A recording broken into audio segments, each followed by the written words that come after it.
Hello, I'm Fiona from Cotswold Country Flowers based in Gloucestershire. Thank you so much for purchasing one of my dried flower wreath kits. I have included in the box some photographic instructions, step-by-step instructions, but I thought it might be useful just to run through things on a YouTube video if you think that might be useful as well.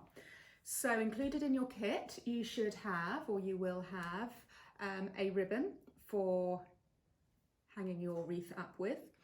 You will have a willow wreath, which I made myself from Somerset willow. It's a roughly 12 inches diameter, so about a foot in diameter.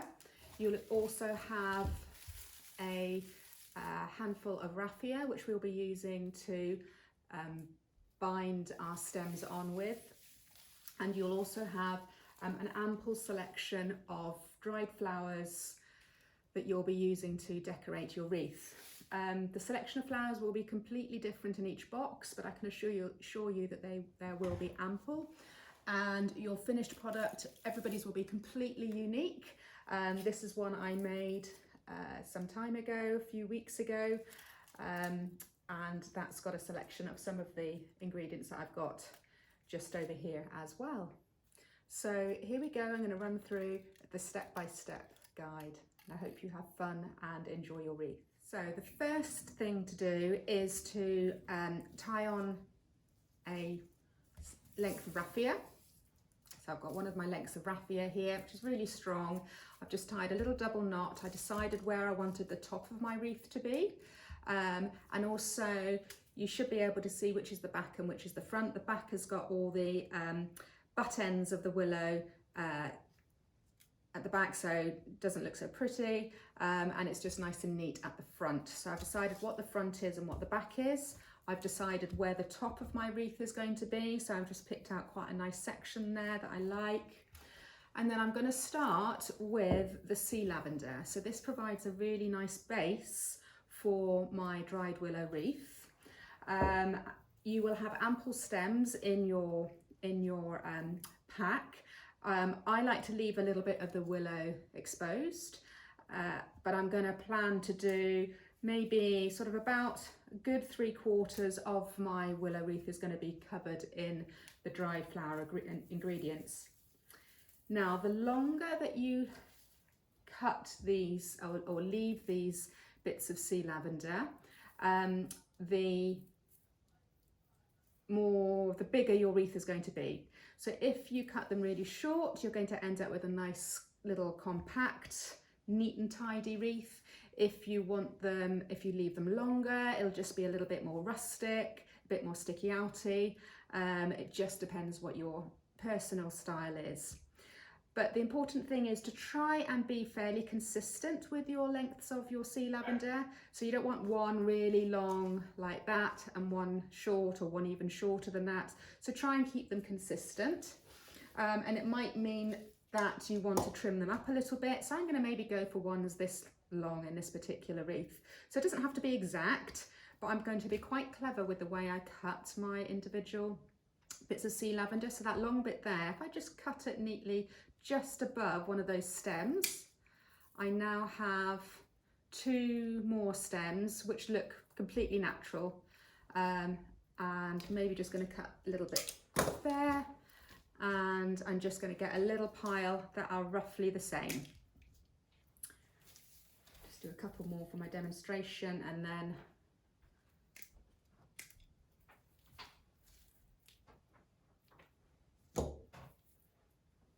so in a moment I'm going to start putting them all together, but the first thing is it makes it much easier at this stage just to get all my bits of sea lavender the same length, whether you want them really short or slightly longer.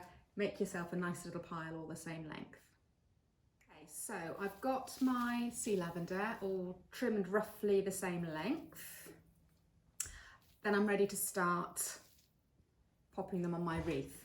So I'm just putting 1 or 2, if I've got a little one and a slightly wider one, I might put 2 together, don't have to, I could maybe start off with just 1. And I'm just going to place it on the top of my wreath, I'm working round clockwise, and it's important that you put your little clusters on all facing the same way. So the flowers are pointing towards the camera, and I'm just going to use my raffia just to secure those stems. You can go around once or twice and that will be fine. And then I'm just going to keep doing that, going all the way around. But I am going to angle my lavender, and I'm going to make sure that I am making progress around the wreath. So I don't want to put these right on top there, otherwise I'll just never get coverage. So I am going to stagger them, so one sort of pointing in the centre, towards the centre of the wreath, and then the next one pointing out, next one pointing, maybe having one in the middle, and just moving around the wreath like that. So I've put the first cluster on.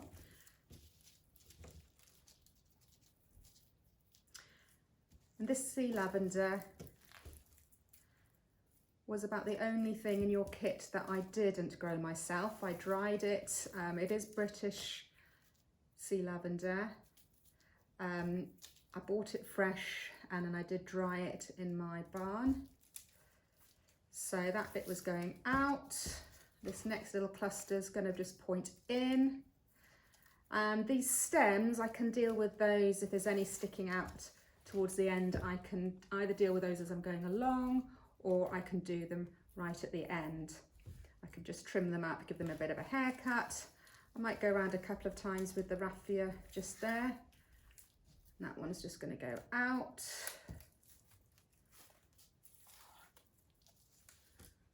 And then one going in.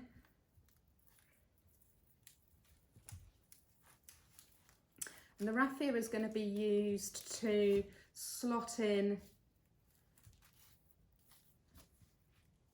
the other flower stems later on.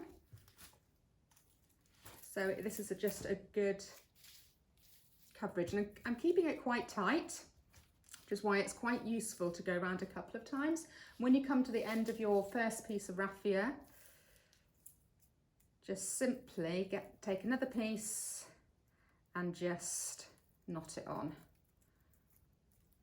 Strong kitchen scissors just to do any trimming of the stems or the raffia. Okay, that's better. Okay, so I am pretty much there now. I've got about the coverage that I want at this stage. If I want to plug any gaps with some spares, I can in a moment. I'm just going to now tie off this end of raffia here. So I'm just going around a couple of times. I'm just tucking it under one of the bits there. Probably not a bad idea, if you can, at the back, just to secure it around one of the bits of willow. I might cut a bit off for this just to make it a little bit easier. So I've got a bit of willow sticking out there. I'm just going to thread that through, tuck it under there, so I've got it nice and secure. Just going through a couple of times.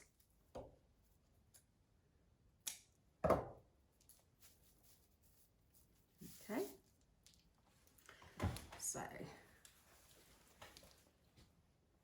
I'm just going to trim off these ends here,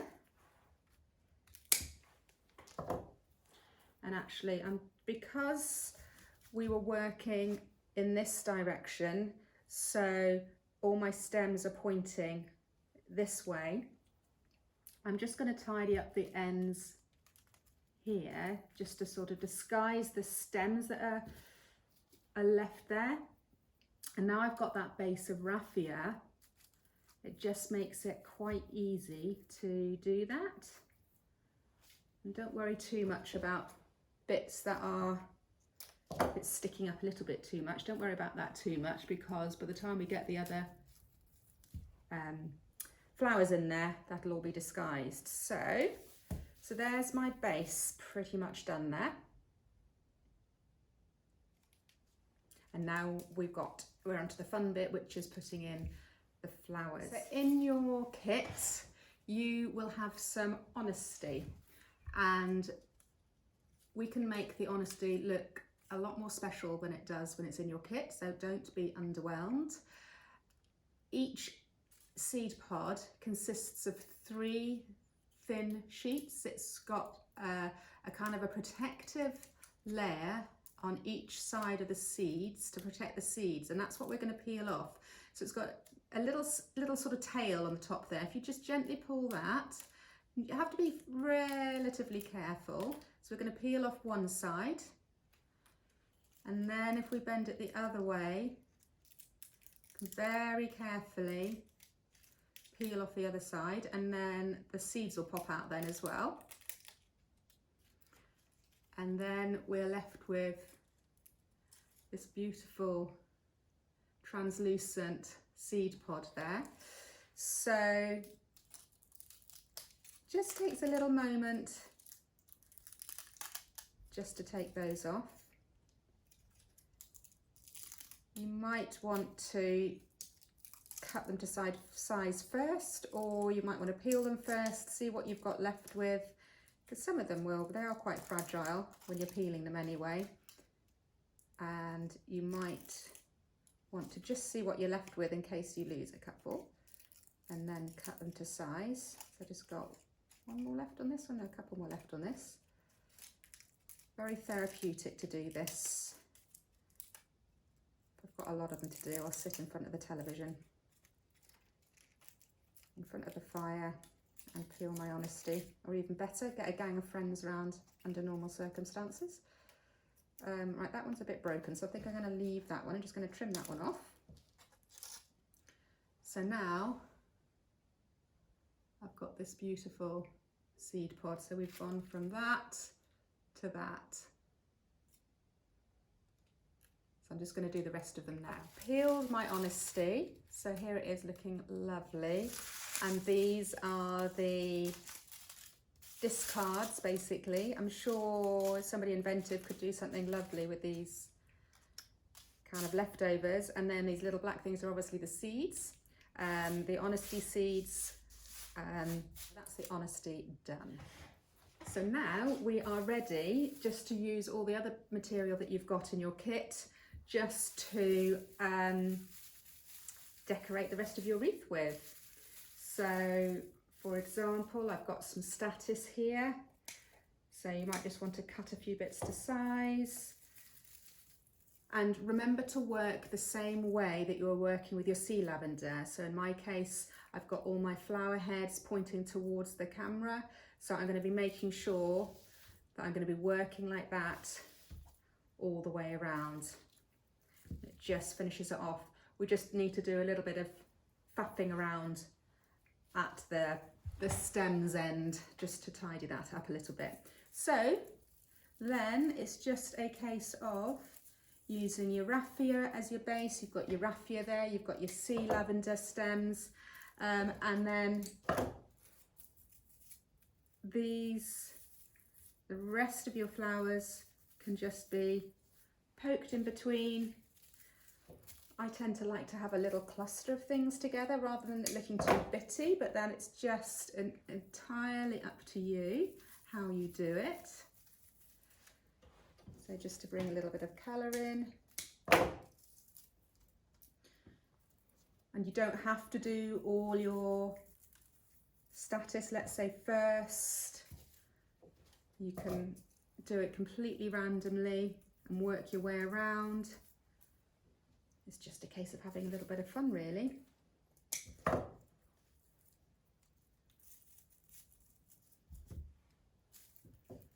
bit of pink there.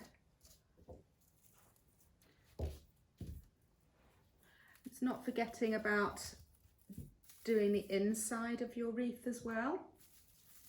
But as we build up the ends, the raffia will stop showing the more bits of material you put in there.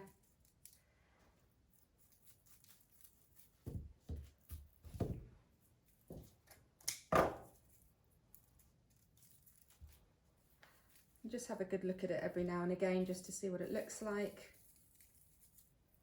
So I think I might put a bit more pink up there.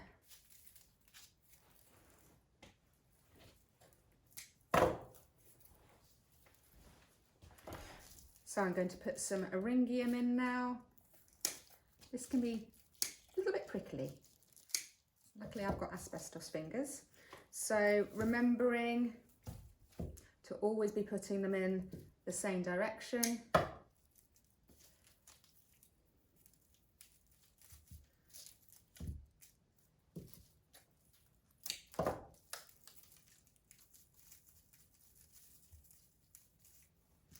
might just put a little cluster in together. These are quite cute.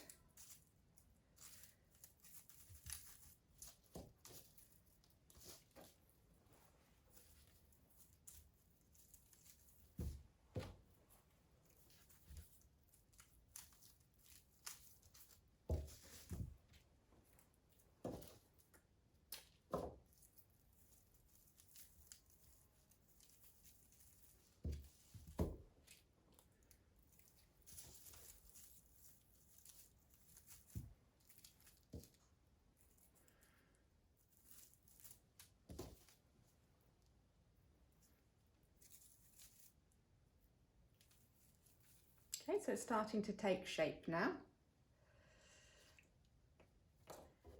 So now I'm going to put in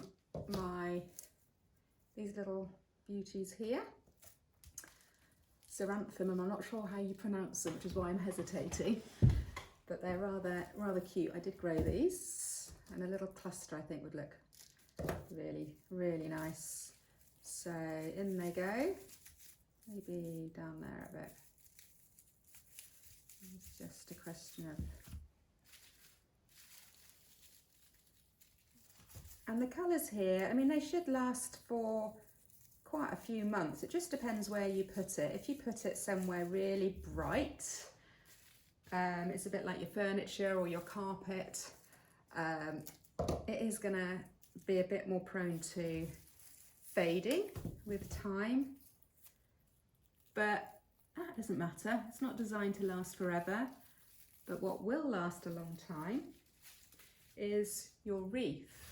So once you finish with the flowers, you've got a choice. So if you've had enough and you just want to have a complete change, you could, because it's completely compostable, completely natural ingredients in here, there's no plastic at all, or wire. You could just hang it up in the tree in your garden, somewhere maybe where you feed the birds, or you can see from the house, and then just watch it break down naturally. Or you could take the flowers out once they're faded and compost them, and then you can reuse the wreath for another project, whether that's with fresh flowers, whether that's for Christmas. And so you should get a few uses out of it if you look after things. You could give this as a present in kit form, or you could make it up for somebody. Okay, so I've got a few of those going around. So we've got our sea lavender, eryngium, statice, and now the xeranthemum. Okay, we're almost there. So I'm just going to keep going now, just popping these bits and pieces in, covering any bits of raffia.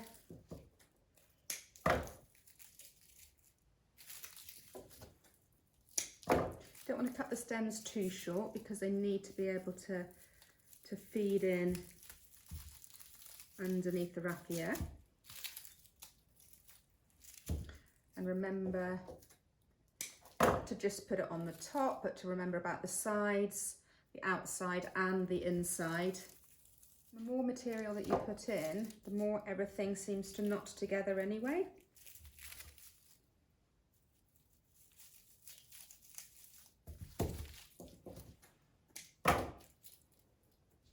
in case I want to plug any gaps shortly. Right, I've still got lots more to go. So how about, I'm not going to use all of these. So, but I am going to put, I've got a couple of dahlia.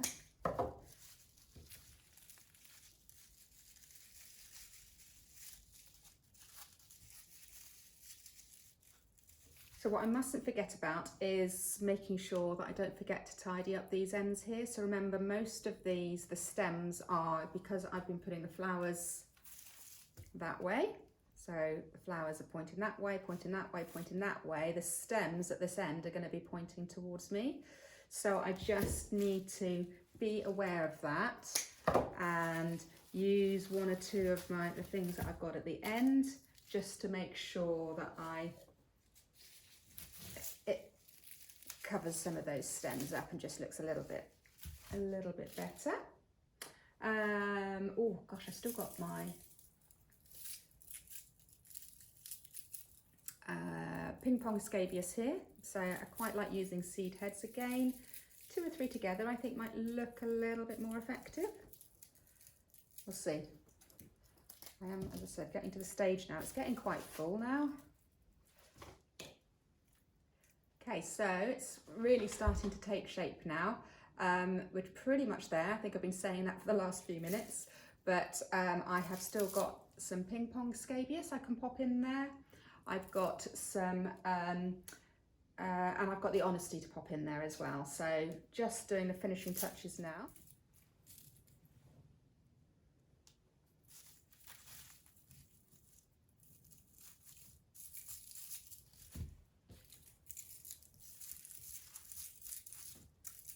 These are really useful just for plugging a few gaps actually.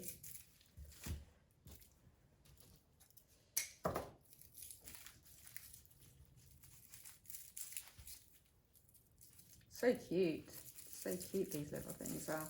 Ping pong scabious. They were actually really successful this year in my garden.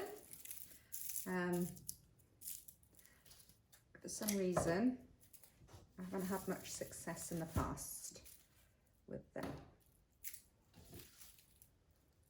You do need to keep looking at it every now and again.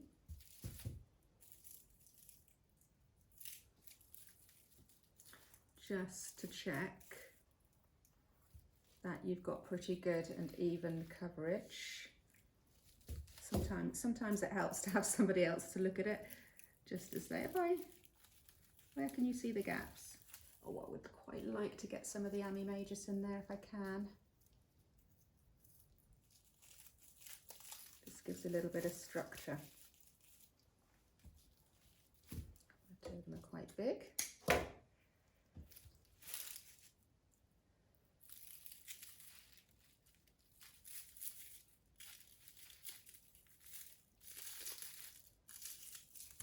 So the honesty I am leaving until the end, and actually I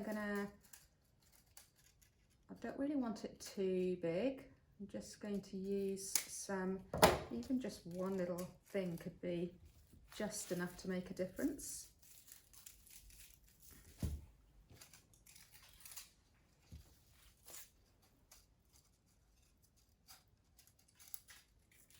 Or at least make it easier to make a little cluster of them anyway. It's quite a nice little cluster. So how about on the outside there somewhere?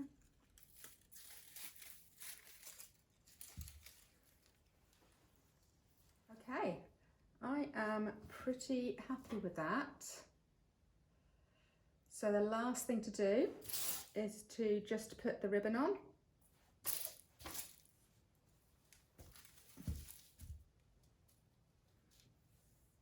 So all I'm going to do is double it over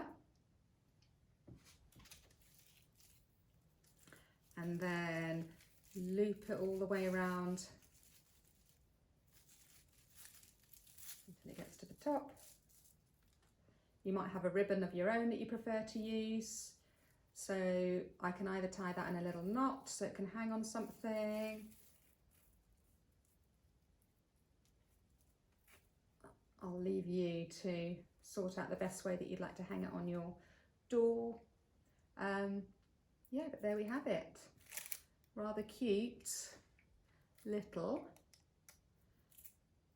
dried flower wreath made from completely British flowers, completely biodegradable and compostable, and a little fun activity, and no doubt you'll have some leftovers to do some other bits and pieces with as well. Enjoy.